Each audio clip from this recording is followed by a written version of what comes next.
राधे राधे मेरे प्यारे भाइयों बहनों माताओं व बंधुओं, संस्कार की बातें चैनल में आपका स्वागत है। बंधुओं, आज मैं आपको श्रवण करवाने जा रही हूँ कामदा एकादशी व्रत कथा। बंधुओं, कामदा एकादशी 1 अप्रैल शनिवार को है। बंधुओं, कुछ लोग कामदा एकादशी का व्रत 1 अप्रैल को रखेंगे और कुछ 2 अप्रैल को रखेंगे, परंतु सही रूप में कामदा एकादशी का व्रत 1 अप्रैल शनिवार को ही रखा जाना चाहिए।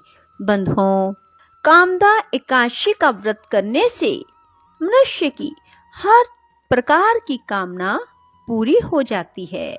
बंधुओं, जो कोई भी पूर्ण विश्वास के साथ और पूर्ण विधि विधान से कामदा एकादशी का व्रत करेगा, भगवान विष्णु उनकी सभी मनोकामनाएं शीघ्र अतिशीघ्र पूरी करेंगे।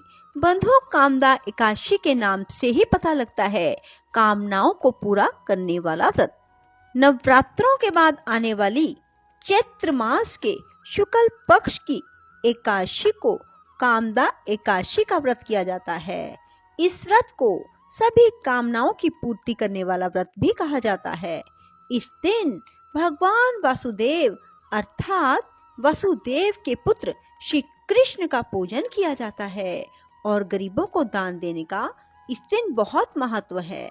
बंधुओं, कामदा एकादशी का व्रत 1 अप्रैल को रखा जाएगा और इसका पारण 2 अप्रैल को किया जाएगा। पारण का समय 2 अप्रैल को दोपहर 1:40 से शाम 4:10 तक रखा जाएगा। बंधुओं, जो लोग कामदा एकादशी का व्रत 2 अप्रैल को करेंगे, वे व्रत का पारण 3 अप्रैल को सुबह 6:09 से सुबह 6:24 तक करेंगे। बंधुओं, अब मैं आपको कामदा एकादशी व्रत कथा सुनाने जा रही हूँ। बोलो विष्णु भगवान की जय हो। पुलकित मन से भगवान श्री कृष्ण को कोटि कोटि नमस्कार करने के बाद धर्मराज युधिष्ठिर ने भगवान कृष्ण से प्रार्थना की, हे महाराज, अब मेरी इच्छा चैत्र मास के शुक्ल पक्ष की एकादशी के नाम, महात्म, पूजा विधान जानने की है। तब भगवान श्री कृष्ण ने कहा, हे राजन, यही प्रश्न एक बार महाराज दिलीप ने महर्षि वशिष्ठ से किया था। तब वशिष्ठ जी ने जो कथा महाराज दिलीप को सुनाई, वही मैं तुम्हें सुना रहा हूँ। सुनो। बहुत समय पहले की बात है। रतनपुर नामक एक नगर पर अनेक ऐश्वर्यों से युक्त पुंडरीक नाम का एक राजा राज्य करता था। रतनपुर नगर में अनेक अप्सरा, किन्नर तथा गंधर्व वास करते थे। उनमें ललित और ललिता नामक पति पत्नी भी थे। उन दोनों में बहुत ही प्रेम था। थोड़े समय के लिए भी अलग अलग होते ही वे दोनों अत्यंत व्याकुल हो जाते थे। एक समय पुंडरीक की सभा में अन्य गंधर्वों के साथ ललित भी गाना गा रहा था। गाते गाते उसको अपनी प्रियतमा ललिता का ध्यान आ गया। इससे ध्यान भंग हो गया और गायन का स्वरूप बिगड़ गया। ललित के मन का भाव जानकर करकोट नामक नाग ने पद भंग होने का कारण राजा से कह दिया।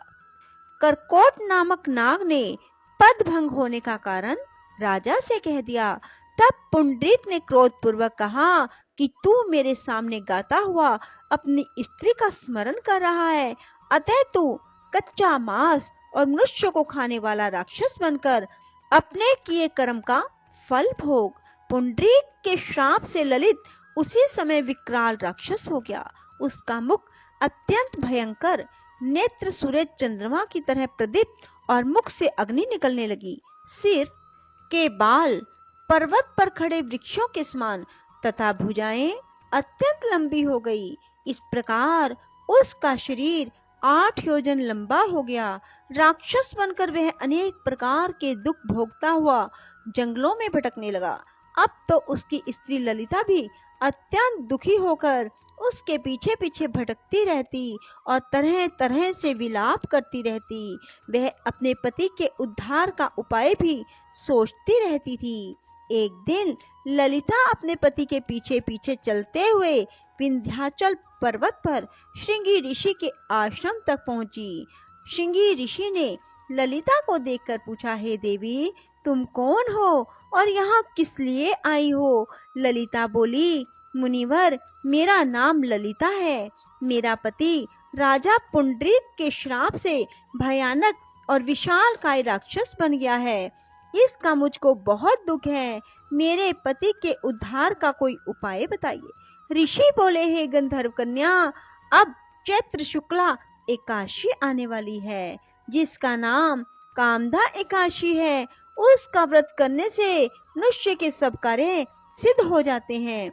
यदि तू कामदा एकादशी का व्रत करके उसके पुण्य को अपने पति को दे देगी तो राजा का श्राप भी अवश्य में शांत हो जाएगा और तेरा पति शीघ्र ही राक्षस योनि से मुक्ति को प्राप्त होगा। चैत्र शुक्ला एकादशी कामदा आने पर ललिता ने व्रत किया और द्वादशी को ब्राह्मणों के सामने अपने व्रत का फल अपने पति को देती हुई भगवान से प्रार्थना करने लगी, हे प्रभु, मैंने यह व्रत किया है, इसका फल मेरे पति देव को प्राप्त हो, जिससे वह राक्षस योनि से मुक्त हो जाए। एकादशी का फल देते ही उसका पति राक्षस योनि से मुक्त होकर अपने पुराने स्वरूप को प्राप्त हुआ और अनेक सुंदर वस्त्र आभूषणों से युक्त होकर ललिता के साथ विहार करने लगा। उसके बाद वे दोनों एक दिव्य विमान में बैठकर स्वर्गलोक को चले गए। वशिष्ठ मुनि ने कहा, हे राजन, इस व्रत को विधि पूर्वक करने से समस्त पापों का नाश हो जाता है और राक्षस आदि की योनि भी छूट जाती है। संसार में इसके बराबर कोई और दूसरा व्रत नहीं है।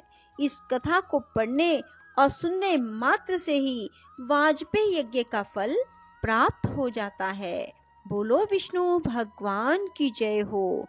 बंधुओं, अब मैं आपको बतलाऊंगी कि एकादशी के दिन क्या करें और क्या ना करें। बंधुओं, एकादशी के दिन पूरा दिन भगवान विष्णु के नाम जाप में बिताएं। भगवान के समक्ष शुद्ध देसी घी का दीपक सारी रात्रि जगा कर रखें। रात्रि जागरण करें और दिन में भगवान विष्णु को तुलसी दल और फूल अवश्य अर्पित करें। बंधुओं, एकादशी के दिन गजेंद्र मोक्ष, श्रीमद् भागवत गीता, गर्भ गीता, भगवान विष्णु के सहस्त्र नामों को अवश्य सुने। भगवान विष्णु की कथा अवश्य सुने। बंधुओं, एकादशी के दिन क्या ना करें। बंधुओं, एकादशी के दिन बाल ना कटवाएं, नाखून ना काटें, दाढ़ी मूछ भी ना बनाएं। एकादशी के दिन ऐसा करने से मनुष्य के द्वारा किए गए पुण्य कर्म समाप्त हो जाते हैं।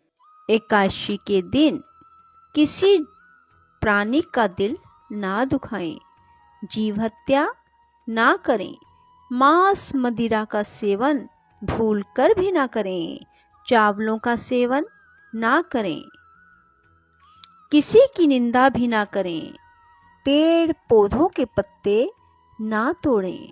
बंधुओं, एकादशी के दिन यदि आप भगवान विष्णु की पूजा करते हैं तो आपको एकादशी व्रत का पूर्ण फल प्राप्त होगा। बंधुओं, यदि आपको वीडियो पसंद आए तो इसे लाइक करने के साथ साथ शेयर अवश्य करें और कमेंट बॉक्स में राधे राधे लिखना ना भूलें, ताकि आपको कथा श्रवण का पूर्ण फल प्राप्त हो सके। धन्यवाद।